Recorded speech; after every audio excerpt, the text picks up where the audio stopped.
Hello and welcome to the Pick Six Podcast, CBS NFL Podcast. I'm Katie Mox here with John Breech and Brady Quinn. And today we recap the NFL draft with BQ. Make sure you stay tuned with us all week long. Brinson is on vacation, but we still have all the offseason news that you need. Remember to like, comment, and subscribe on the YouTube page. And if you're listening to audio only, download, follow, leave a 5-star review, and tell your friends to listen and watch the pod.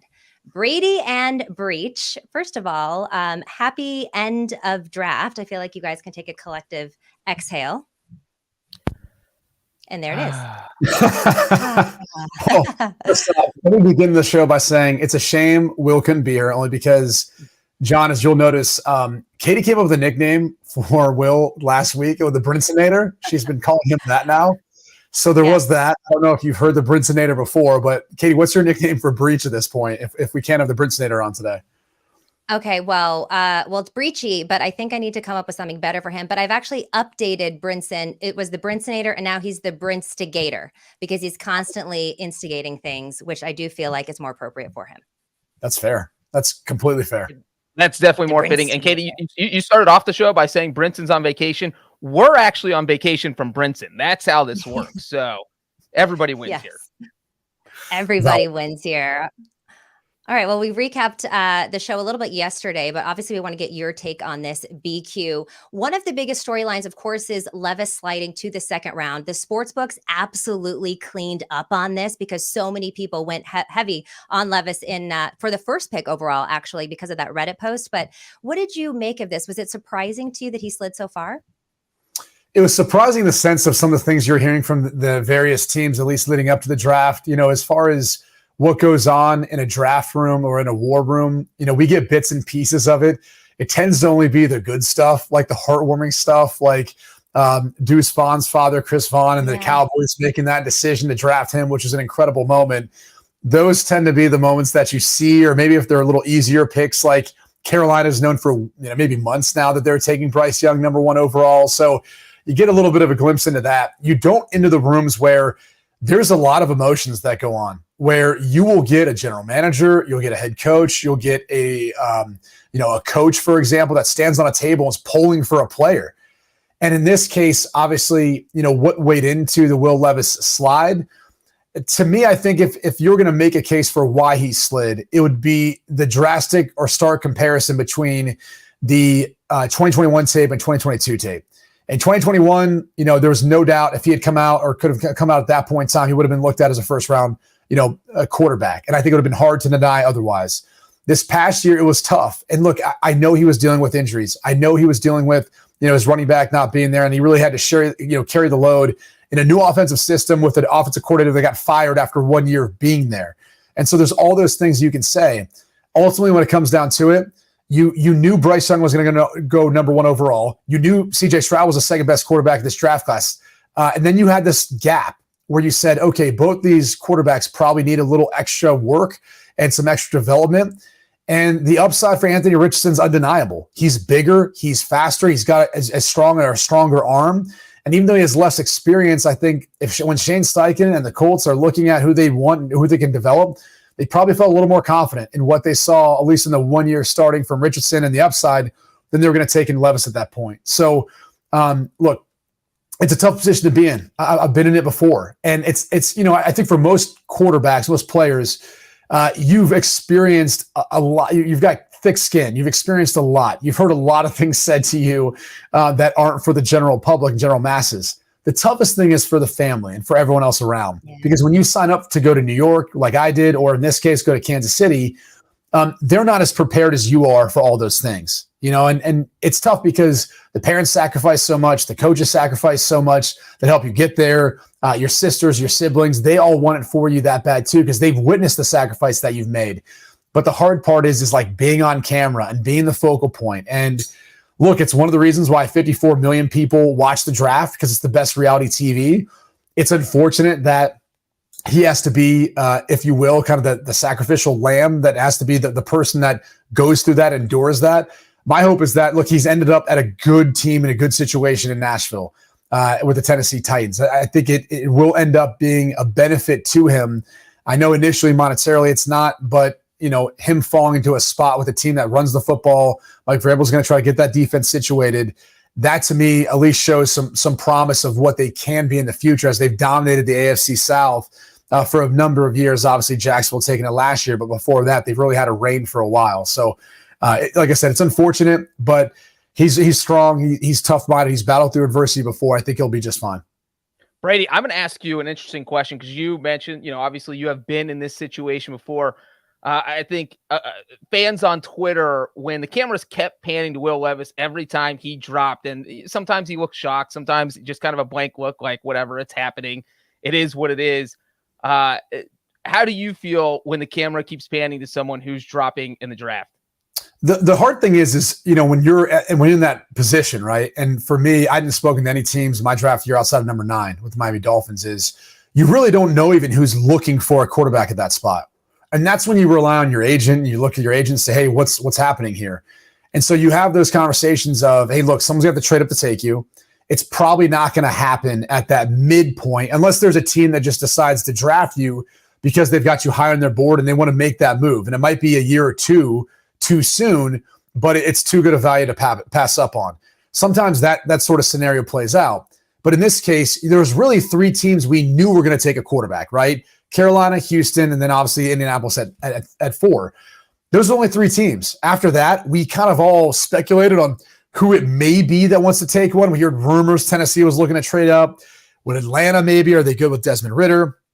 Las Vegas, is that a team that wants to take one early? They got Jimmy G there.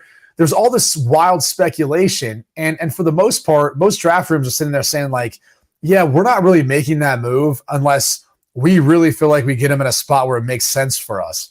And so you go through a period of picks where you're probably just diagnosing like, hey, what's going to happen now? You're talking to your agent. You're trying to get a sense for what's happening. A lot of times there's people within the media who are even feeding you stuff. And I remember Jay Glazer, who I'd got to know throughout the course of the draft process, had reached out to me and was saying to me, hey, there's a number of teams that are looking to trade up for you. Right now, it's not going to happen to the early 20s. And he goes, don't forget about Cleveland. And he was one of the first people who told me that, I think around pick 12 or 13. Now, granted, back then, there was more time in between the picks.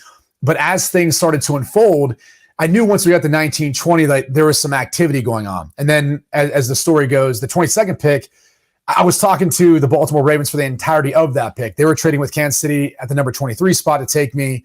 And that was when Cleveland traded up to 22 with Dallas, I believe, at that point in time to take me. So it was a bit of a whirlwind, but that's usually what's happening behind the scenes is you're trying to get some sort of intel to know what this is going to be like and where you're going to end up going. Because realistically in your mind, you're like, well, there's no way these teams are going to draft me because A, they don't need a quarterback, or B, I haven't talked to anyone. And that's usually how this process goes. When, you talked about the families being around and how they're not prepared for this. Because I asked you before, I was like, are you looking at these mock drafts? Are you reading the news? And you said, no, we keep that out of our minds and we just focus on the job at hand. And the family probably is reading those articles and they maybe have these expectations that you're going to go pretty high and then you don't. And I did see the pain on the family's face. He opted not to go to the second day of the draft. When you finally get that call, does everything just go away though? And you're just happy to have been drafted? Or are you still kind of holding on to, I wish I would have gone in these spots where I thought I was going to go? No, you hold as a chip on your shoulder. There's no doubt about it. I mean, the hard thing for me was like, as you start to go through the list of teams that passed on you, you're like trying to make a hit list in your head. For me, it didn't work out that way. And there's so many other players that their career has worked out. And they're like, well, I can tell you every player, every receiver is drafted before me and all this stuff. I'm like, yeah, I can too. It just didn't work out the way I'd hoped to. Right. And there's probably a lot of other players too who had that same mindset. And so the tough thing for me was when Baltimore, I was talking to him the whole time, I was like, hell yeah. Like Cleveland passed on me and now I get this opportunity to go back. And then when Cleveland calls up the draft, you're like, oh, okay. Like I'm not like, honestly in that moment, I wasn't sure how to feel because I was so, and look, Phil Savage called me the night before the draft and he told me if both you and Joe Thomas, they were going to go with Joe Thomas. And the problem was I looked at my agent and I was like, is this something teams do? Like, I don't know how this works. He's like, it could be a smokescreen. We don't really know. He's like, I guess we'll just have to wait and find out. So there's all these things that are said to you leading up to the draft. And it's hard until it actually happens to know what's real, what's not. And in this instance, all those things are running through your head when you get that call. It's like you're thinking all the things that I've said to you. And that in this moment, this is the team that chooses to actually come draft you and come have you be their quarterback for the foreseeable future. So that was probably what was going through my head at the moment, was like that whirlwind of emotions of now having to kind of change my mindset going into Cleveland and what I want to do for them. Yeah. Okay. Well, how did you personally feel for Will Levis? Like, do you have a flashback? Like, oh man, I feel horrible for him. I feel bad. And it's one of the reasons why I try to get people to understand, like, this is just a starting point. We make such a big deal about the draft, and rightfully so. It's, again, the best reality TV. It's a life-changing moment for that player's family, all the people involved, but it is just the starting point. And I think more so than anything else, I was more curious to see where he'd go. And you hope he goes to a good situation, a good circumstance with the organization that can build out around him. Because you go to some franchises where you're just like, it's going to be an uphill battle. I'm not sure they're going to have the patience. I'm not going to sure that they're going to be able to, put the right things around that player to make it work. And that's what you get concerned by more than anything else. It's more of like the destination and then, what that looks like for those guys moving forward. So there were 4 quarterbacks taken in the first round. Obviously, Young, Stroud, then you got Levis and Richardson. So actually, Levis was in the second round. What do you make of where these guys ended up and the teams that drafted them, and how do you think they're going to do? Yeah, I think Bryce ended up in as good of a situation as any of these quarterbacks, and it's in part because you look at Frank Reich. He's a former NFL quarterback. He's got a lot of experience developing quarterbacks, and he's going to put in a system that plays to Bryce Young's strengths. That's part of that, right? Josh McCown's there. Caldwell's there. They've got so many good people around him. Andy Dalton, who's a veteran quarterback and the type of guy that isn't going to shy away from giving him everything he needs to know going into it once he is anointed the guy or is the guy. So there's so many positives to all of it. I love their draft. I thought they helped out too, providing him a target in Jonathan Mingo, but they signed a bunch of veterans this offseason. DJ Chark, Adam Thielen, Hayden Hurst as well. And their offensive line has been somewhat improved. And they're going to run the football, especially once they got Miles Sanders. And they've got a good defense. So that's another plus where he's not going to probably be in quite as many shootouts in a division that outside of the Saints, I think you'd say second place is kind of up for grabs. So I kind of sit there and look at it and say Bryce is probably the best suited to be able to come out of this on top because of the situation and circumstance he enters into. And this is also a team that traded up to the number 1 spot, right? It wasn't like they were drafting number 1. So a little bit different too when you look at the type of season they had even just a year ago and what they're capable of. CJ Stroud's in a spot where you've got a roster that has tried their best to. They've got a good offensive line. You can start there. Good running game with Dameon Pierce. They've got an offense coordinator that's not as experienced maybe so as when you compare it to some of the others that are going to be out there. I mean, Shane Steichen taking over as head coach for the Colts has obviously got some play calling experience and will be calling the plays for him along with that group. But you just kind of look at the situation he's in, maybe not as solid of a roster in comparison to Carolina. The Colts, it's probably about the same, especially as the offensive line plays well. Jonathan Taylor's healthy. Both have good O-lines, good running back and all that. I mean, when you break it down, you just kind of look at, okay, like which system is going to allow them to develop the most. And, for Indianapolis, I mean, I would assume it's Anthony Richardson day one. I feel like that's definitely the case, obviously, for the Texans. And all these guys are probably going to be playing right away. I think Levis is set up well in the sense of he doesn't have to play right away. If they keep Tannehill, he can sit and learn and play when he's ready, play when he cleans up some things fundamentally with his footwork. And especially if Derrick Henry's still there, they probably have the best ground attack to help not put so much on his shoulders. So they're all in situations where I think now in the NFL they can succeed. To me, it's not about year 1. It's about year 3 and what that organization does between now and then to see what they're capable of doing, of building around them and catering to them as far as what the offense looks like. Brady, everyone's impatient. They can't wait for year 3. So I'm going to put you on the spot right now. In year 1, we're going to leave Levis out of this because he almost certainly won't be the starter if Ryan Tannehill's still there. But it does seem like, as you mentioned, the other 3 guys are going to be the starting quarterbacks in year 1. Who do you think leads their team to the most victories? Is it Anthony Richardson in Indy? Is it CJ Stroud in Houston? Or is it Bryce Young in Carolina? I think you have to say it's Bryce, right? I mean, he's leading a team as a quarterback that won, 7 games last year? I think their defense is a lot closer than people realize. Again, for a lot of the reasons I just mentioned, I think he'll be able to be put in right away and succeed. And it's more about the division too. The Saints they're the best team in the NFC South, in my opinion, at least on paper right now. I don't know. I'll be curious to see how competitive the other teams will be within the NFC South. Atlanta won 7 games last year. They were scrappy about it. I just think there's more upside there with Bryce Young at quarterback than what they're trying to do with Desmond Ridder and really just drafting Bijan and running the football. But we'll see. We'll see how that team turns around. I really thought they were going to invest more in the trenches, up front of the O-line, D-line. Didn't seem to necessarily do that. So I kind of feel like if you look at the AFC South, Jacksonville's a team that's building. You got competition in there with Indy for Houston and how CJ and those guys compare. And obviously same thing with the Tennessee Titans if Levis plays or not. I'd put my money on Bryce Young and the Carolina Panthers at this point. I think they're kind of closer to being that team. I think he's capable of coming in day one and being that guy. Well, the other big news of the draft was, of course, the Texans moved up to the number 3 spot. Bit controversial. We had Sully on yesterday who actually graded them a C, not because of the picks that they got or who they drafted, but because of how much they had to give up for him and what that does to their drafts moving forward. What did you think of that situation? I don't care. I've heard all the justification for, hey, they lost so much in draft value. And look, this is really, it wasn't a trade up for Will Anderson. It was a trade up for CJ Stroud because that's how they kind of look at it. It's like, well, I mean, I guess you could have went Will Anderson too, then and traded up and taken CJ Stroud. But again, they wanted to secure the quarterback first and then trade up to take Will Anderson. And then there's nothing wrong with that strategy if that's how you're going to justify it. Whatever the case may be, if the Houston Texans win the AFC South this year, no one's going to look back and say or care whatsoever about the draft value that's lost. Or if Will Anderson turns into the defensive rookie of the year, I think everyone's going to look and say, okay, he's on the right path. And if he has 15 sacks his second year, I don't know that anyone's going to look back and go, do you remember the compensation they gave up to get Will Anderson? Like, that was just nuts at this point. So I always think like hindsight's always 20/20 with the stuff. As the Houston Texans got their franchise quarterback and a foundational player on defense. That's all that matters. And they really took control of the first round in doing that.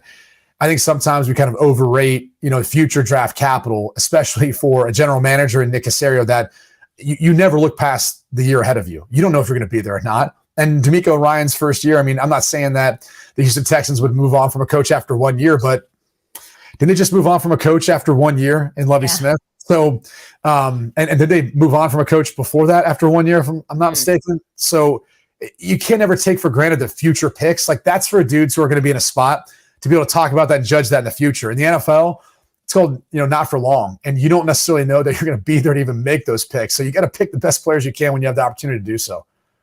Yeah, I absolutely agree with Brady on that one. It is all about the right now because you have to win right now. If you want to have a job in the future, whether you're a general manager, a head coach, and if you have the chance to get the best defensive player in the draft and the second best quarterback in the draft, I think you have to do it, even if it costs you a little more than you probably wanted to pay. But they did it. And look, they could compete in the AFC South. Jacksonville won that division with 9 games. And if you go out and win that division, as Brady mentioned, then worst case scenario is that you're giving up the 20th overall pick. So now you're just thinking, all right, if we can win this division, we won this trade. We don't even if we just make the playoffs, we don't have to win the division. So I do think that you're Houston. You had a lot of holes to fill. You did a pretty good job in free agency. You had a great draft. And these 2 picks absolutely make you better for 2023. You worry about 2024 when you get to 2024, but there's no reason this team shouldn't be much better than they were last year at 3-13-1. Well, 3-13. Well, of course, you'd hope they're better at 3-13-1. I kind of feel like too, Houston had to make this move a little bit, and reason being is like, what are you selling right now? If you're the McNair family or the Houston Texans, like, yeah, you get Stroud, but if you can really sell both these guys, like, again, each side of the football, foundational players, like, I don't care if you're an SEC fan, Big Ten, whatever the case is, you got 2 players who you got to be extremely excited about that you're selling optimism for this upcoming season. Like, I would think as a Houston Texans fan, you probably haven't felt this optimistic in a long time in regards to the fortunes of this franchise and the hands that they're in. So that's the other piece of all this. Like, you made a move, like you created waves. To me, that was like the biggest takeaway from round 1 of this year's draft was the Houston Texans. Like, they're in it to win it, and they're going to be much more competitive moving forward. So I think there's something to be said for just making a kind of gutsy move that, yeah, Nick Caserio and maybe D'Amico Ryans too, all the decision makers who are a part of this, they took a risk, and you could say they got these 2 players at a premium. But again, a year or 2 from now, I don't know that we're going to be looking back and even, commenting on them depending on how this whole thing works out. If it works out, like people are just gonna be like, all right, well, it was a great move, clearly, and then they would pay for that all over again. You know, the premium that they paid for Will Anderson, I guess, and CJ Stroud, because you kind of have to lump them together. When you look at their win total, you said obviously they're going to do better next year. It's only set to 5.5. Is this Texans team now at least a 6-win team? I would take the over of that. I mean, I think if you look at the Colts, I'm kind of curious to see how they bounce back. And obviously Anthony Richardson, even though he has the highest upside, he also needed the most kind of work. And, you know, it could be a work in progress early on. Or maybe he hits the ground running as just an absolute phenom because Shane Steichen knows how to put him in a position to succeed. But you look at that division again, and Breech just touched on it. I mean, the Jags win it with 9 wins. I think they did get better this offseason. They get Ridley back too. So that'll play a factor, I think, in them taking more of a stronghold in it. I'm not sure what to make of Tennessee. You could see a scenario where they don't get off to a great start and Levis then gets put in there as a rookie and goes through some growing pains. But I think they're going to be more competitive. I think they improved themselves throughout the course of this offseason, obviously in the draft. I would take the over of that number. Yeah, I am with Brady on that one. You just look what they did. They had an underrated offseason. I mean, defensively, they had Sheldon Rankins, Jimmy Ward. Offensively, you have Dalton Schultz at tight end. You throw Devin Singletary in there. I think they signed Robert Woods. So they loaded up. Are those guys all pro players? No, but they're all pretty talented and will improve what the Texans previously had at those positions. So it does feel like the Texans can hit this over. I would definitely bet money on it now at 5.5. Just feels like 6 wins. They can double it. They can do it. Go Houston. Go Houston. All right, we are going to take a quick break, but the chat right now is fighting over Aaron Rodgers. So I just want to touch on this really quick. Aaron Rodgers now in New York, throwing the ball, going to Rangers games, going to Knicks games, clean cut, dressed well. What do you guys think of this version, this Jets version of Aaron Rodgers? Because I got to say, he's looking pretty good. Oh, okay. Not sure you look at the Con Air guy that showed up last year to training camp versus the guy that's sitting courtside at Madison Square Garden. They're like 2 different versions. What do you mean? Because I love it. See? It looked like Nicolas Cage. Is that what you're? Yes, okay. Yes, in Con Air. I mean, huge Nicky Cage fan. But let me just say this.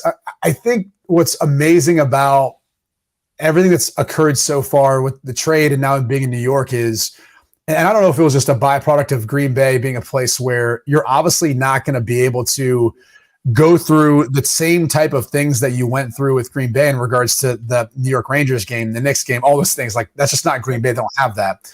So maybe he was more recluse because of that. But whether that's the case or not, I love the fact that he's buying into what it means to be a New York Jets quarterback, a New York quarterback, where you're going to have to be in the spotlight. You're going to have to show face. And he's doing that. And he's there with his teammates, building the chemistry with guys like a Garrett Wilson. Obviously, Lazard's there. He's got that. But I think it's important, not only on a young roster to be able to showcase a lot of his veteran leadership and just kind of have his presence there, but work ethic, teaching, and everything he can, all these guys. I think it shows you how serious he's taken this transition, where he's now got this new opportunity. He understands what this means for his legacy.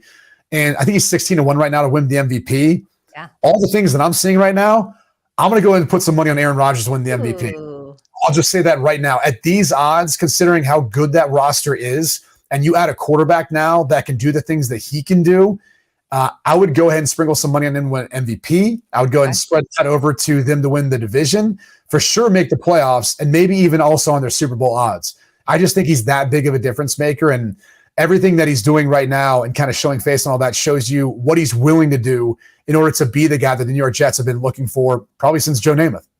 Yeah, and he looks reinvigorated, and we haven't seen him reinvigorated since the Packers drafted Jordan Love. And he's like, all right, well, F you guys. I'm going to go out there and make sure Jordan Love never plays. And it's like a situation where you break up with your girlfriend after a long time, and you were together so long, the date night was wearing pajamas to Chick-fil-A, and then you're scrolling Instagram, and now date night is you're in a suit at a 5-star restaurant, and you're like, what the heck's going on? You didn't take me to 5-star restaurants. We were at Chick-fil-A. So I would understand if Packers fans are kind of raising their eyebrow right now. Like, I don't remember Aaron showing up at off-season workouts last year. Now, all of a sudden, he's there in New York. A little weird. But yeah, it just seems like this has absolutely given him a new jolt and a new love for his football life. Yeah, and it is appreciated on this side. All right, we are going to take a quick break, but before we do, how should you feel about your team's latest draft picks? The With the First Pick podcast is your source for comprehensive draft coverage and pick breakdowns with CBS Sports draft expert Ryan Wilson and longtime general manager Rick Spielman. Ryan and Rick will recap each day of the draft, dishing out winners and losers from all 7 rounds. After that, the draft chatter does not stop on Saturday. Stay tuned for a team-by-team draft grade and early look at who your team could be eyeing next year. Download and follow With the First Pick podcast wherever you find this one. This is Pick 6, and we'll take a quick break. Absolutely magisterial here.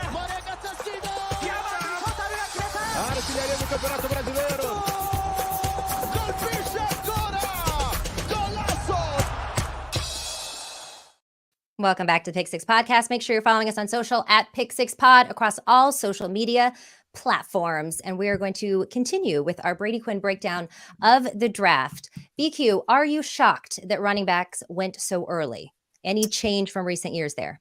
Yeah, it seems a little odd, right? I mean, we haven't seen a premium put on running backs in quite some time. Now, I will say this, as far as this draft class, Pete Prisco would tell you that maybe that's a little bit of an indication of what people thought of this draft class, the fact that he said it wasn't a great draft. So take that for what it's worth. I don't know if I agree with that, but I think when you've got 2 of the best overall prospects are both running backs, and it does kind of break the trend of what we're seeing in the NFL right now, with so many teams going with 3 wide receiver sets, the passing game being primarily, where this game was won and lost. For the Falcons to spend a top 10 pick on Bijan Robinson, and then you look at Jahmyr Gibbs being taken by the Detroit Lions, which was a bit of a surprise. But they're both very capable, I think, of over the next 5 years, being the type of back that really greatly, impacts the running game, but also the passing game. Both these backs are very capable of being a part of the screen game, passing game for both the Falcons as well as the Detroit Lions moving forward. So I can see why both, teams made those picks. It's kind of the MO of what I think Dan Campbell wants that team to be. And you can call Jahmyr Gibbs an air back. I think he's very much Alvin Kamara, so he can play a huge role in the run game. I think the tough thing is, for the Falcons, you want to supply. I mean, they've got playmakers now, right? They've got Kyle Pitts. They took Drake London last year. They got Bijan Robinson, so you can spread the football around to a bunch of different playmakers. The question really becomes, how good can Desmond Ridder be? What can he climb to? But I didn't mind the picks, especially if they're going to use those guys as much as they probably should, given their skill set, and they might be the most skilled players that are on their offense. Yeah, and Brady mentioned earlier that the Falcons were scrappy last year, and a lot of that was because Arthur Smith just kind of said, we're going to run this little quirky offense. We're going to run the ball a lot, and now that they have Bijan Robinson, it feels like he's 1 year away from running the wing T. I mean, it feels like Arthur Smith is saying, let's play football from a decade or 2 ago. Let's see how other teams handle that nowadays. But let's also add these pass catchers and these playmakers and Drake London and Kyle Pitts, who can absolutely be big for us. But again, with the Falcons, it just puts all the pressure on Desmond Ridder, as Brady mentioned, because if you cannot run this offense and put points up with this offense with all these playmakers, then obviously it's Desmond Ridder that is the problem and not everyone else. So this is a huge year for Desmond Ridder when you see that your team is spending draft capital in the top 10 on a running back. The Lions probably took Gibbs a little bit high, but man, that offense is fun to watch now. And if they think, hey, look, this is the one part we're missing is kind of this airback, then hey, why not go out and do it? The Lions, I mean, they've been doing things, marching by the beat of their own drum for so long. Let's just let them go with it. Dan Campbell got that team to 9 wins last season. But if they struggle in 2023, man, they're going to get ripped for this pick. So I think the Lions pick was riskier than Atlanta's. The interesting thing, though, is people were kind of, claiming like, hey, well, what would you rather than make with those picks? I mean, I think a lot of people talked about cornerback.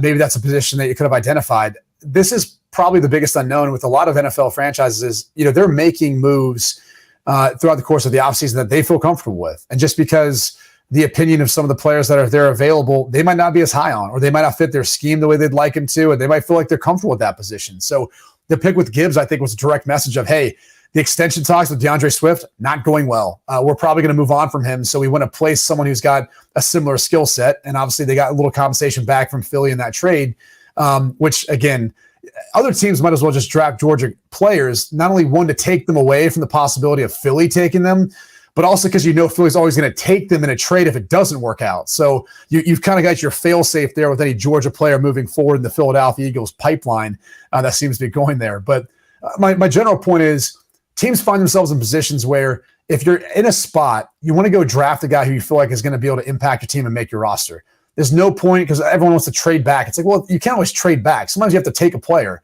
So even Jack Campbell, especially when you looked at Malcolm Rodriguez last year, how well he played, they signed Alex Anzalone, I believe, this offseason. You start adding in all those things and you go, all right, so where does that fit in? I don't know, but he's going to be on the field. He's 6'5", 250 pounds. He's like a sideline-to-sideline linebacker like we were talking about 20 years ago, but he's capable of doing that. So both those players are going to make an impact on this roster and on this team. And I know they're probably, people aren't as big of a fan of these moves, but Breech just said it. I mean, Dan Campbell and the Detroit Lions, they marched to a different beat, and that beat's so far been successful. So I can't wait to watch and see how it works out. That is a fun beat that they marched to. One team that was expected to draft a running back, or usually does, but they didn't, and they drafted a kicker in the 3rd round. That's the 49ers. What did you think of the Niners getting Moody, the kicker, in the 3rd round? Why are you asking me? I mean, you need to be the one as the resident Niners fan to answer this question, because first, I'll say this about Jake Moody. He makes a lot of kicks. So he's an accurate kicker, but your team took a kicker in the 3rd round. What did you think about that? I was shocked. About it. But then, when I heard John Lynch after, and he said that's the only position of starter that we needed to fill. And of course, that makes a lot of sense. We've got, Robbie Gould in free agency. So we needed a kicker. And of course, if they're not going to get a running back, this is a team that drafts a lot of running backs, loves running backs, always have a very deep running back room. Didn't do that at all, actually, in this draft. I don't believe they got any running backs. It was an interesting choice, but they have to believe in him. And I don't know if you guys watched the audio of Kyle Shanahan when he was talking to him. He's like, look, that's how much we believe in you. That's how much we want you. We could have taken a running back, but we took a kicker. So that's how highly we think of you. So if that's what they like, that's what I like. But I never would have thought that a kicker was going to go that quickly. Well, I will say real quick is that, look, the 49ers after the 3rd round didn't have a pick again until the 5th round, and they were pretty sure Jake Moody was not going to be on the board by the 5th round. So in that sense, they're strategically thinking, we got to take this kid now or we're not getting him. And I think that Jake Moody was hands down the best kicker in the draft, and it wasn't close. But the problem with taking a kicker in the 3rd round is that there immediately becomes a lot of pressure on that kicker. Kicker's already dealing with a ton of pressure. Then you throw on the stakes of being a high draft pick. That adds even more pressure because now you're giving guaranteed money to a guy who's not 100% guaranteed to make your team. If he plays any other position, he's making your team. But if he goes a 3rd round pick, if Moody goes into training camp and looks horrible, everybody on the roster can see that the kicker's missing his field goals. You can't hide that. You can't go into the season uncomfortable with your kicker. So there's a very real chance that he could lose a kicking competition. There is no guarantee there. So there's no safety net when you draft a kicker this high. And kickers historically who've been drafted high have struggled in their rookie years. So it was a very, very interesting, risky, but also bold pick. And as a special teams guy, I did approve of it, even though it comes with a lot of risk. I think most players would probably say that they would rather see the kicker go earn it. And for the same reasons you mentioned there, Breech, throughout the course of OTAs, minicamp, training camp, they need to see the kicker make some kicks and earn it. And it's just a position where you tend to see plenty of guys who are undrafted free agents end up being the guy who ultimately ends up making the kicks and making the roster and being the guy for that team. And so that's one of the reasons why I'm not saying that you should make it a rule to not take a kicker at a certain point in the draft, but 6th, 7th round, maybe that makes a little more sense. I mean, a 3rd round pick is a guy that, you can justify as a starting kicker for you, but I hope it works out. I mean, you don't see many cases in which teams draft kickers like that. And I think a lot of players in the locker room would rather see that guy go out there and earn it as opposed to other players who are drafted at that spot where they know right away that they're going to be on the field more. They're going to play more of an impact in the game, even though you've got some instances where, hey, a kick could be to win the game. Those are kind of few and far between. So I'm sure from the player standpoint, too, for some of the teams, it's like they're looking at this dude like, man, you better be good. Otherwise, you're going to hear it from us the entire time.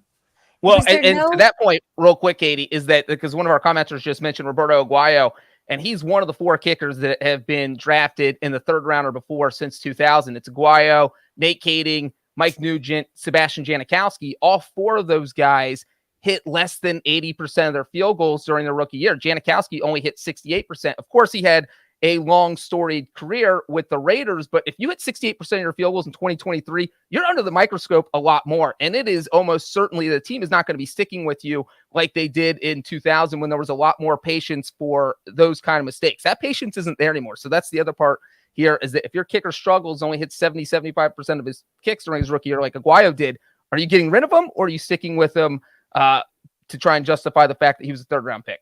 And let's not forget, too, PATs have gotten more difficult, right? Those used to be kind of like layups. Like when you were playing basketball, you're having a bad shooting night, you go get fouled, you go to the foul line, you kind of reset yourself, and you watch a couple, baskets go in, and you get that confidence back. That was what the PAT used to be. You get in there, you blast the ball through the uprights, you don't even think about it, and now you feel much more confident going to that next kick. Not the case anymore. I mean, pressure's even on in PATs for these guys moving forward. So just a ton of pressure around the position to that point. Well, especially going after Robbie Gould, who was very successful for us and clutch in the playoffs. There is a lot of pressure, like you said, Breech, on this kid. So hopefully, I am worried about it, but hopefully that goes well. So Brady, let's talk about how many people tuned into the draft. And last week you had said you didn't love that it moved to Thursday in prime time. 54 million viewers, 300,000 in attendance. Just massive increase in numbers here. Are you still kind of not liking the Thursday, or are you seeing that this is something? No, I get it in prime time. I mean, look, it's not changing. I just liked it when it was kind of more as a fan of like an all-day event, You could just veg out on the couch. It was almost like March Madness where you're sitting there just watching all these games take place. It was kind of the same thing back then on a Saturday and Sunday. So it makes it a little different now, having to consume it Thursday night, Friday night, Saturday all day. It's a little different feel. But look, what do I know? The NFL has been able to find a way of getting 54 million unique viewers, or I forget the exact phrase they used for it, and 300,000 there in person in KC. It's a win. I mean, the NFL has been able to tap into reality TV. Again, you can make the case the league itself is the best reality TV there is with the games that are on, but now the draft being a part of it. I mean, look at the crowds, look at the masses, think about all the barbecue that was consumed too during the course of this time there. I mean, it's incredible. And I will say this too. Last time I played in Kansas City in 2012, there's a few bars you could still rip darts as well. So I'm sure there's a few people who are out there enjoying some barbecue, ripping some cigs. They're waiting for the Chiefs to make their pick. But I digress. It's just incredible to think what the NFL has done with the draft and what it's become. This is obviously going to continue. The question more that I have is what's next?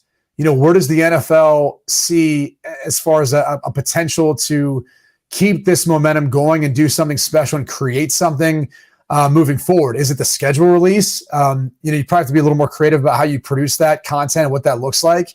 Is it try to create, a spring league? Is it looking at the XFL and USFL and trying to figure out if it's worth diving back into that? You had NFL Europe. I personally feel like that was incredibly successful in creating the groundwork of what was development for players on your roster, maybe practice squad guys or back into the roster guys, development for your coaching staff, especially for minority coaches, giving them opportunities to be a head coach of those NFL Europe teams or developmental teams, whatever you want to phrase them as well as offensive coordinators in that position. And then all the other pieces, right? For the NFL, you had officials getting more training. You had the broadcast partners being able to take talent, guys who are segueing out of the league and try them out in booths and have them go over and call games. And if you wonder why there's such a clamoring for football over in London, is the grassroots that was NFL Europe that caused that.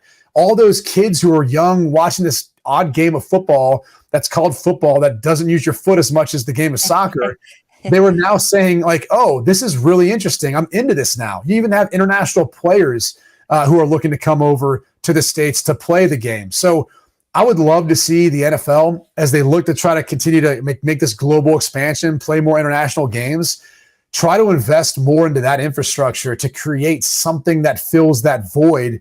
The draft is one thing, but kind of creating that developmental league, I think, would be like the next step. Yeah, and to Brady's point real quick is that, people who have not been following the NFL for more than a decade, the draft was a Saturday, Sunday event before 2009. That's what it was when Brady got drafted. That's what it was for most of history.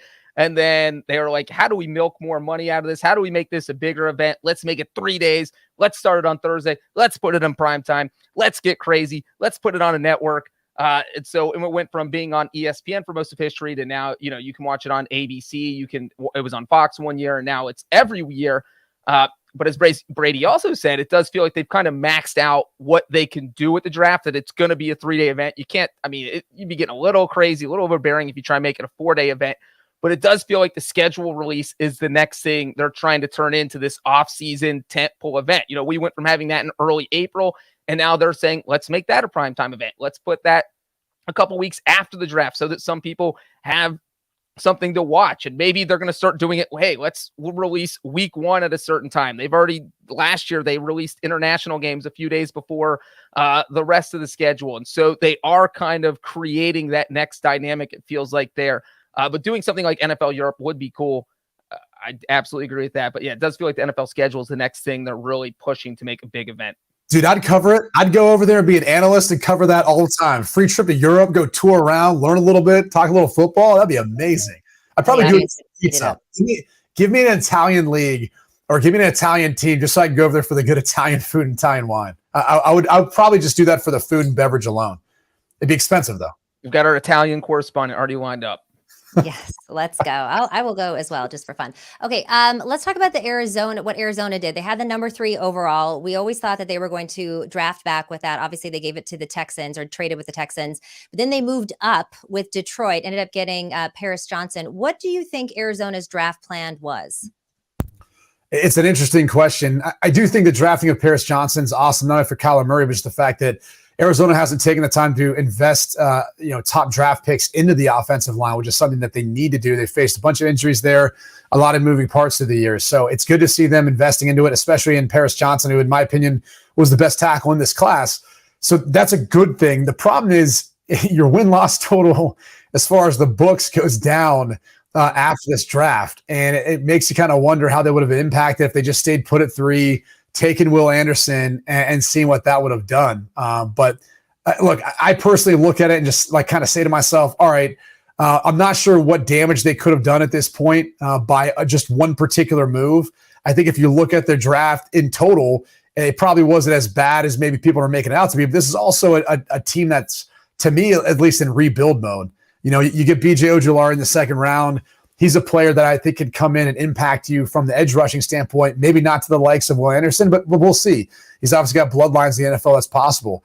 The rest of the draft, as you go out, they're all players to add depth and potentially end up cracking the starting roster. But it's going to be interesting to see what kind of year they have. Clearly odds makers don't feel very optimistic about their chances, Breech. Yeah, and that makes sense because Kyler Murray is probably not going to be on the field till late September, early October. So you're going to start the year with a backup quarterback. But I liked what the Cardinals do because if they wanted Will Anderson, they would have stuck at 3 and just taken Will Anderson. So obviously they said, you know what, let's finally draft an offensive line. As Brady said, that's not something they have done in recent history. I don't think they haven't drafted an offensive lineman in the first 2 rounds since 2015. So it's been 8 years. You're trying to protect your franchise quarterback. Well, then you need to start building that offensive line and make sure that you have people in place to protect them. So I feel like they wanted an offensive lineman. They got their offensive lineman. They accrued a first-round pick for next season. So when you look at just what they did in the first round, I think they did a great job. Is the rest of their draft, was it that great? I'm not sure, but at least if I'm the Cardinals or if I'm a Cardinals fan, I am thrilled that Kyler Murray has more protection with the offensive lineman and that you now have 2 first-round picks. And if the Texans are horrible next year, you might have 2 top 5 picks. So I would say the Cardinals can walk out, at least with their head held high in this draft.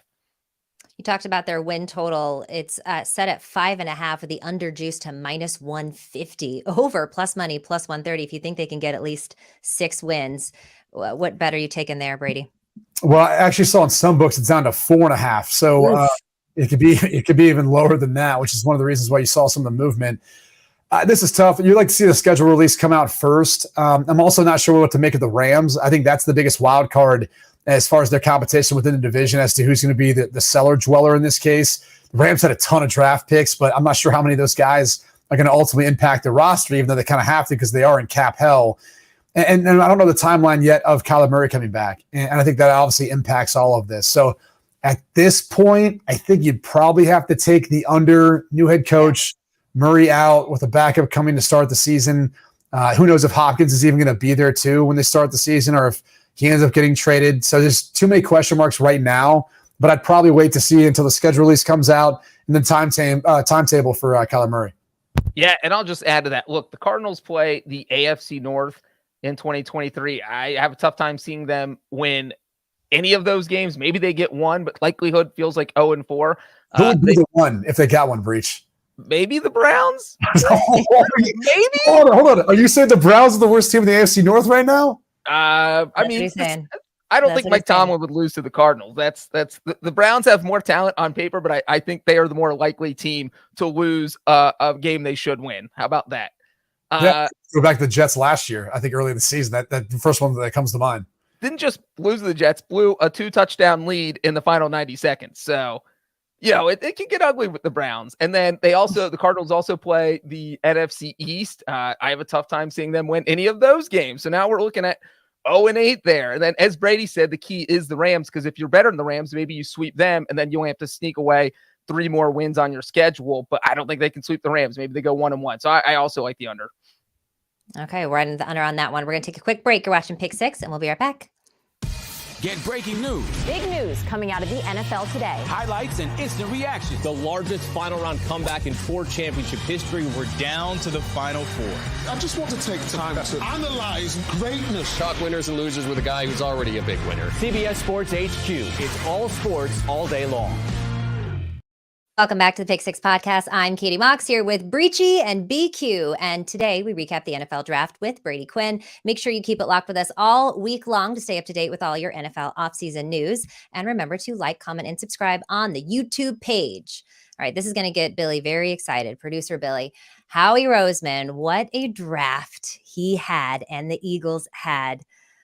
What do you make of this? Has he set the tone for how draft should go moving forward? Yeah, it doesn't seem that complicated, right? Just look at the team that's won the national championship the past 2 years, largely led by their defense, and draft a bunch of those guys, right? I mean, 3 in this year's draft. I love the fact that Howie Roseman didn't reach for any of them. I mean, they moved up one spot to get Jalen Carter. He was arguably the number 1 overall prospect. They take Nolan Smith in the back end of the first round. He was just talented enough not only to warrant that position, but maybe even higher than that. And you get Keely Ringo in the 4th round. Are you kidding me? I mean, he's a guy I didn't think would get out of the 2nd round. So, yeah, you might as well call them the Philadelphia Bulldogs with this sort of defense, and now even Swift, getting him in the trade. But here's what I think it highlights. So if we're talking about the evolution of college recruiting, this is what's occurred over the past 10, 15 years. You've got Huddle. You've got all these different platforms now where you're able to put up your film, and for coaches to be able to see them, to be able to see the player and be able to identify the talent that's in that player. And I think what you're seeing now is you don't get quite as many diamonds in the rough as you used to.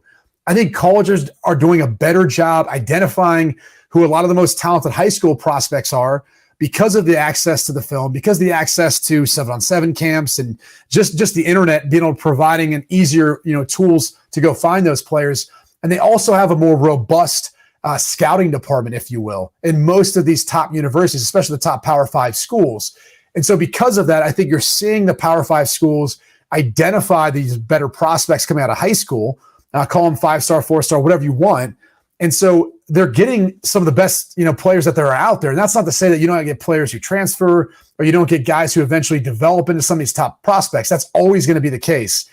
But I think it's happening less and less. And I think what happens in the NFL draft is you get so many general managers, so many front office, execs and scouts sometimes that want to find that diamond in the rough. They want to find that player that's like, well, of course we draft a guy from Georgia. Like, that doesn't take much, to figure that out, or Ohio State or Alabama, right? Like, you make those draft picks, no one's going, hey, buddy, great job, really found this guy. And that's not really what you make your name off of. But the reality is that's where a lot of the top prospects are now. The cream rises to the top. It really has in college football. And I think Howie Roseman's really tapped into the fact that they are getting, and looking at Georgia, for example, which has had some of the best recruiting classes, has developed well. It's obviously translated to winning national championships, and they're taking those guys. So I just think there's been an evolution in the way that you see talent trickle up from high school to college to the NFL, and it's becoming a lot more condensed at some of the top schools, top universities, and you're going to see it more and more in the draft as you see those top Power 5 programs be the teams that get the majority of the first round, second, third round draft picks until you get to those mid-later rounds where maybe you see teams willing to take more of a risk on some of those diamonds in the rough. Yeah, and the other thing with Howie Roseman, like Howie Roseman has been a fantastic general manager. I mean, you look at last year's draft when he pulled off a trade for A.J. Brown. He has made some huge, widely successful moves, and he's been great. I mean, that's all you can say. But when his career is over, when he retires, I don't think anyone's going to point to the 2023 NFL draft and say he was a genius. I think this is more to Brady's point where every other general manager, not every other, but a lot of these general managers, they go to the draft and they're overthinking everything. Howie Roseman's just using common sense. This was a thing where the draft board just fell to Philadelphia. Howie didn't have to do anything wild. Jalen Carter fell in their lap. Nolan Smith fell in their lap. As Brady said, Ringo should have been the day 2 pick. Somehow he fell in their lap in the 4th round. So it was kind of luck and common sense, or Howie's just probably, when these guys were still available, when the Eagles went on the clock, he probably just was looking around like, are you serious? Is this 3 in a row? I'm getting 3 Georgia guys who I did not think I had a chance of getting at all. So I just felt like this was a common sense draft, and Howie Roseman just did what I think a smart general manager would do. So yeah, the Eagles had a great draft, but it was more through luck and having these guys fall to them versus him going out and making a fantastic deal like he did last year when they traded for A.J. Brown. All right, Brady. Well, I know that you're pretty high on the Jets and going to sprinkle a lot on some Jets futures. What did you think of their draft? They did fill some holes. They got the edge out of Iowa State, Will McDonald, Joe Tippmann, Carter Warren, the offensive tackle from Pittsburgh. Are you feeling good about who they drafted?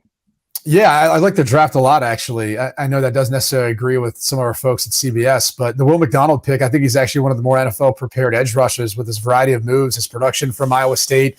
And yeah, they maybe got in a spot where they feel like at 15, it might be a little high for where a lot of people had him ranked. But the reality is sometimes you can't always move out of that spot, so you can't penalize them for that. So I think they took a player who's got a lot of upside, in my opinion. You can make the case, too. It's a need and provide some depth for them. The Tippmann pick, some people felt like he was the best center in this year's draft class. You bring in Aaron Rodgers, you better find some depth on that offensive line. They found that in Carter Warren as well at the tackle spot with their 4th-round pick out of Pittsburgh. You get AK, their running back, Israel Abanikanda, productive back, gives you some depth there, too. One of those types of guys that probably wasn't as well known during his time at Pitt, but I think once he gets in the NFL, he's an NFL style runner. He's not a big shake and bake. He's a north and south runner, 1 foot, making a move, putting his shoulder down and getting the extra yards. Jarek Bernard-Converse was one of the better later prospects at the cornerback position. He's going to be a impact player on special teams, but can provide depth in the secondary. And Zach Kuntz, the tight end, 6'8", 250 pounds. He's going to be a big red zone target, that big frame and body, in particular on 3rd down too. Don't be shocked, too, if he doesn't find his way onto the field. And in particular, almost reminds you a little bit like Mercedes Lewis type tight end that Aaron Rodgers played with for so long during his time with the Packers. He's got that sort of big body and frame. So I liked what they did in the draft. I think they helped themselves a lot. I think you can make the case Joe Douglas and the front office has done a hell of a job throughout the course of their time drafting players, maybe with one exception. And I think we know who that is, and that's why Aaron Rodgers is there this year. Yeah, and the one thing I'll say about the Jets draft is that, man, the offensive line is really going to be their biggest question mark going into the season. They have such great skill players. They now have Aaron Rodgers. The defense is solid.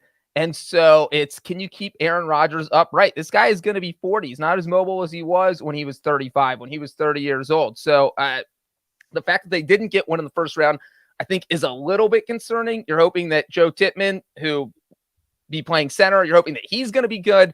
But man, moving back 2 spots in Aaron Rodgers trade and then watching the Steelers come up and take an offensive lineman in front of you had to hurt.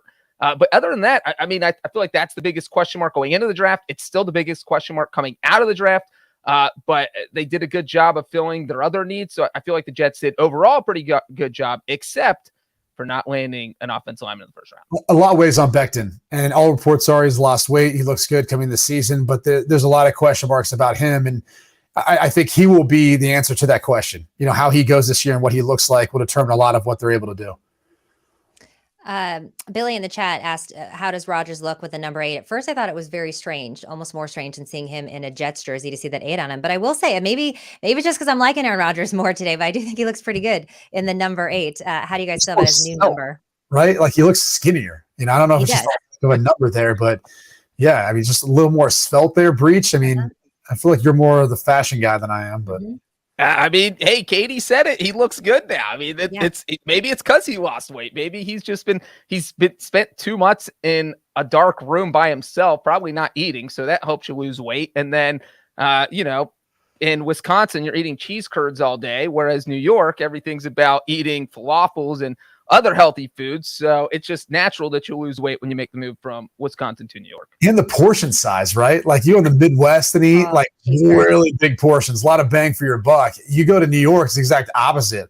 You're getting like a plate where you're looking at it saying, I'm paying what for this? Like I'm getting one scallop for $75. Exactly. Like I'm looking at it going, this isn't gonna cut it. Like I'm gonna have to go find some food here after the fact. So the ayahuasca. I haven't done ayahuasca, Clarence, so I wouldn't know. But that might help as well. I think there's some puking involved after you take that. But there is. I think it does clear the system physically. Okay. So it's more than just puking, is what you're saying, Katie. It's a lot. It clears your system, I think, either way, and emotionally clears system. All right, but before we get out of here, Aaron Rodgers' successor in Green Bay, Jordan Love. There was a lot of chatter this morning. Would the Green Bay Packers pick up his fifth-year option? They have instead decided to agree to a one-year contract extension worth up to $22.5 million, including $13.5 million fully guaranteed. Brady, what's your take on this? Is it the right thing to do, or do you think they should have picked up the fifth-year option? No, I think it's the right thing to do for someone like the Green Bay Packers in this position. I'm actually looking back on it thinking, why did the Giants do this? Maybe Daniel Jones didn't want to do it because he found himself in a position where he wanted to be able to, use free agency as leverage to get that longer term deal. But so it begs the question of why Jordan Love would want to do it, because now you take yourself out of the potential of not being able to earn not only more money in the free agent market or even on a franchise tag if you go in and have a great year, but as you kind of pigeonhole yourself there, allowing the team to have control of you for an additional year. That being said, you can see why he did it. I mean, he gets some guaranteed money out of it. He's got a little upside too. He should be able to make, I believe, about $2 to $3 million more than he would have made under the fifth-year option. And so there's a little more guarantees that, hey, look, they've invested in this guy now for the next 2 years. Instead of just 1 year, it's now the next 2 years. And yeah, they could have picked up the fifth-year option, but they're actually saving a little money in this regard. And it also allows them to maybe make him more tradable too. Let's say this year is an absolute disaster. They want to look back in the draft or somewhere else. They still have him under contract for another year. It's an easier number to absorb too, but it's still incentivized. So I'm sure another team might be willing to potentially trade for him if there's a quarterback needy team that would be willing to do so. Although that seems somewhat unlikely. So bottom line is, it definitely makes sense for the Green Bay Packers. I'm kind of struggling to see where it makes sense for Jordan Love and why I wouldn't want to press the issue a little bit more just to play this season out and see what happens. But in some ways kind of hedged now, and he's at least got a little more guaranteed money for himself. Well, and I absolutely agree with Brady here, because if you're Jordan Love, if you think you're going to be just a slightly above average quarterback, you don't do this deal. I mean, freaking Daniel Jones gambled on himself and it paid off. If you play as well or better than Daniel Jones, you're going to make $40 million in 2024. But now that's out the window because you agreed to this 1 year extension. But again, as Brady mentioned, this makes sense for the Packers because yes, you could have just said, yeah, we'll pick up the fifth-year option and we'll only owe them $20 million or whatever the number is. You know what? No, we'll make it 13.5 because that, and the key part here is that it does make him more tradable if he just absolutely flounders and is terrible in 2023, because no team is going to pick him up in 2024 if he's making $20 million fully guaranteed. Now he's saying, all right, I get 13.5 guaranteed and I can earn up to 2022, which is more than the option was worth. So I think if you're the Packers, you're thrilled with this, but if you're Jordan Love, man, is the confidence not there to gamble on himself and say, hey, I can win with this roster and make more money in 2024? Because if it's not, then, I mean, that's a little bit surprising. So it was surprising to see Love agree to this deal, but it absolutely makes sense on the Packers end. Especially considering after the draft, right? They draft a wide receiver in the Michigan State player, Jalen Reed, who I think could come in and add a nice complementary piece to Christian Watson. They draft 2 tight ends, who I think should be able to help out too in the passing game. So they've given you some additional help. I know they're young guys. It might take a while to get things going. But it's not like, this roster is devoid of talent or the ability to be competitive and win some football games. Defensively, at least, look at the roster. They've got a lot of talent there. I'm not even sure Luke Van Ness, their first-round pick, is going to be able to crack the starting lineup because of the personnel they've got there right now. So it's going to be interesting to see how this plays out. But it does seem a little bit odd. I think, as most players would tell you, they're looking for the bag, and he's already a first-round draft pick, so he's got some money in the bank. I would have pushed to get to free agency, or push them at least to pick up the fifth-year option. And if they don't want to do it, so be it. Then I'll force them in a position of potentially franchise tagging me or agreeing to that long-term deal. If I was a betting man right now, I think Jordan Love's going to have better stats than Daniel Jones had this past year. And that would be a great way of justifying. Well, that's not saying much, right? I mean, Breech off the top of my head, what did Jones throw for? What was his touchdown interception ratio? Like, I think Jordan Love's capable of equating to that and surpassing that this season. Yeah, Jones wasn't over. I mean, he played the best football of his career, but considering what he had done before that, I think he only threw 15 touchdown passes, and it does feel like Jordan Love can top that number as the full-time starter. How much pressure do you think is on Jordan Love? Are there super high expectations for him? Are people expecting, he's got to be a Hall of Famer, right? I mean, that's what's happened the past 30 years. I mean, I don't know if anyone realistic is expecting him to be that, but that's probably what Brian Gutekunst and Mark Murphy and all the folks who were a part of the decision to draft him in the first place and move on from Aaron Rodgers. Yeah. I'm sure that's what they're thinking. I mean, clearly this didn't work out the way they had hoped to, and I don't know that it's going to. But yeah, there's a ton of pressure on his shoulders. I mean, he's got 2 years to essentially prove to them that he can be a franchise quarterback, which he's been in the system for a while. So he knows the personnel, he knows the offense. Those aren't going to be the issues. It's just about going out there and executing at a high level, which I think it's really, really hard to do in today's NFL, where first impressions are everything.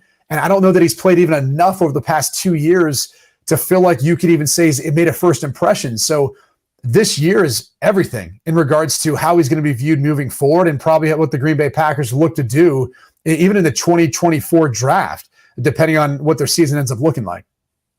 Yeah, and I feel like the worst case scenario for the Packers is if they go something like 8-9 and Jordan Love is an average quarterback and they're still not sure what to do about his future. Like, I think he's good enough to get better, but we don't know for sure. And then they're stuck in QB purgatory. So I think if you're Green Bay, you're either rooting for, hey, let's hope we go 11-6, win the NFC North, get to the playoffs, or you know what, let's take our bullet, let's bite the bullet, go 2-15. We know Jordan Love's not it, and we can move on. You want one of those two. You don't want anywhere in the middle. Yeah, well, I'll be curious to see how he does. Obviously, rooting for him over here. That's going to wrap up our show today. I will say, and people in the chat are wondering how I know so much about ayahuasca. It is actually from documentaries. Chelsea Handler has a series on Netflix where she does a bunch of different things, and she goes to Peru, I believe, and does ayahuasca. So if you're curious what it's like, go ahead and watch that. You can see the entire experience, and that's how I know about all the You don't find that suspicious? You don't find that suspicious? Maybe you find it suspicious. I don't know. But that is going to do it for us on the Pick Six podcast. Make sure you join us tomorrow at 1 p.m. for all of your off-season coverage. Remember to like, comment, and subscribe on the YouTube page. For everyone listening to audio only, make sure you download, follow, leave a 5-star review, and tell your friends to listen and watch the pod. And I'm not going to say the other thing. We'll see you later.